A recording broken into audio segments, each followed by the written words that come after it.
When I was a kid, Catholicism didn't really stick because even though I was born into a nominal Catholic family, the people around me, my parents, aunts, uncles, no one ever really took it seriously. We would go on Sundays, no one would ever talk about it. We wouldn't pray before meals.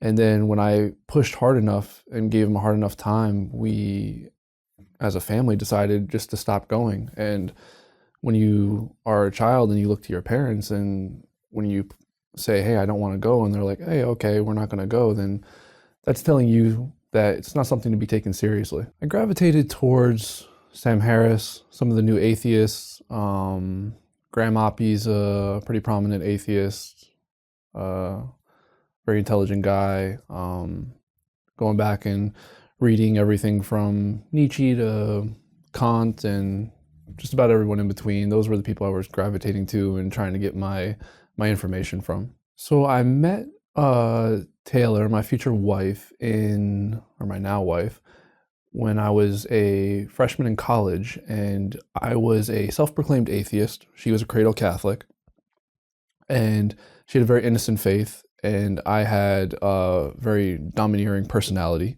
and a very big ego. And even though we fell in love and had a lot of things in common, the faith, morals, and values was very conflicting. And that created a lot of friction in our relationship, but yet we stuck it out. So eventually it came to the point where one of us had to cave, and it wasn't going to be me, or so I thought. And this is what kind of propelled me to read other resources other than, the Sam Harris and the Graham Oppy and the New Atheists. And I needed to learn her perspective. So I had to read, the Bible. I had to read the saints. I had to read true philosophy and Christian apologetics. I was picking them up so I could pick them apart. Absolutely. I was picking up Chesterton, C.S. Lewis, St. Augustine, Aquinas. I was picking all of these guys up so that I could, in my own pride-driven way, pick these things apart and then show how I could pick these things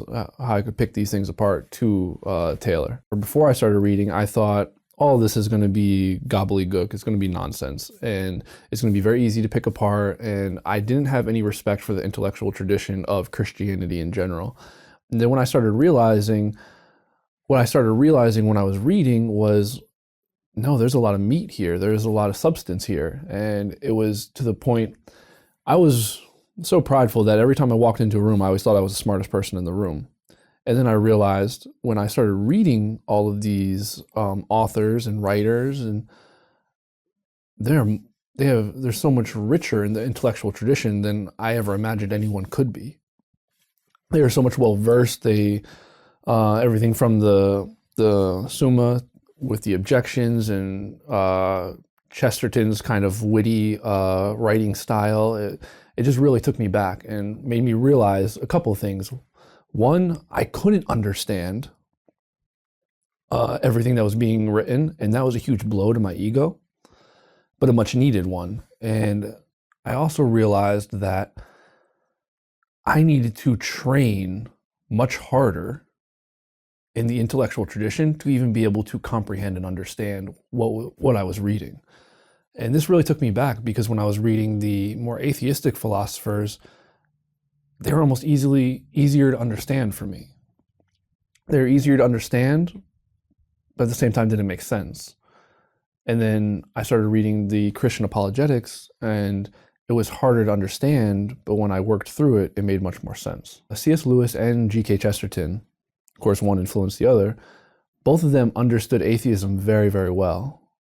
And they also understood Christianity very well. And this was a general trend in the Christian writings that I was picking up.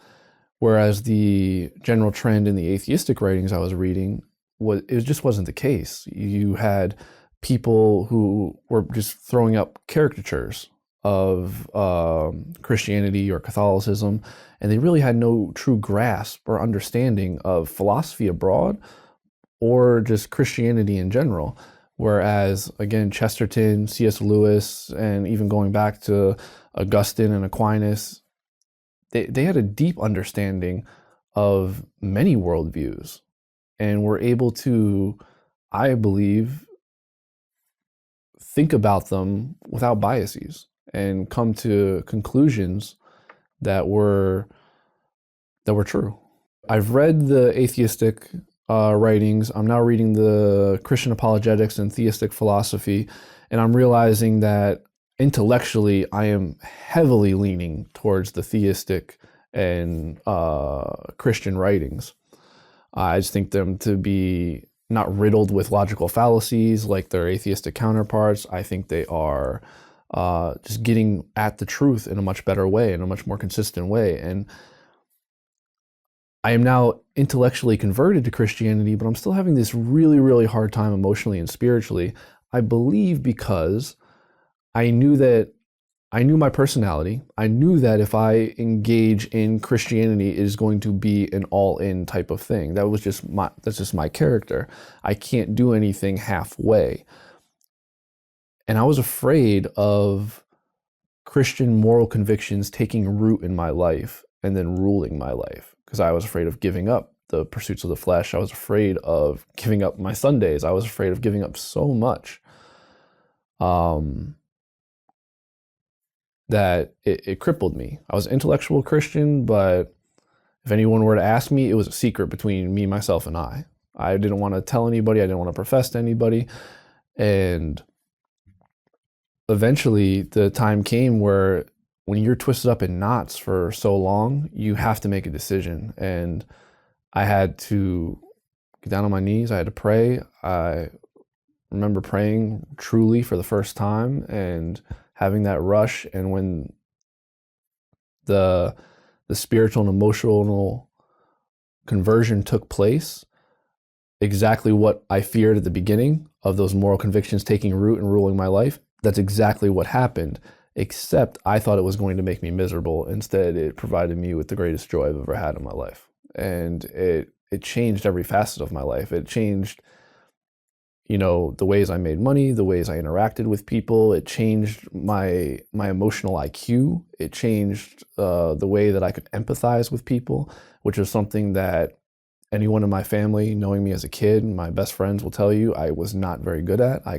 was not someone who could empathize. I was someone who was often described as callous. And I still have a lot of work to do, but it's something that comes a lot more natural and easy to me now. And these were things I actually was actively afraid of before I made that commitment and that conversion, because I didn't want to change.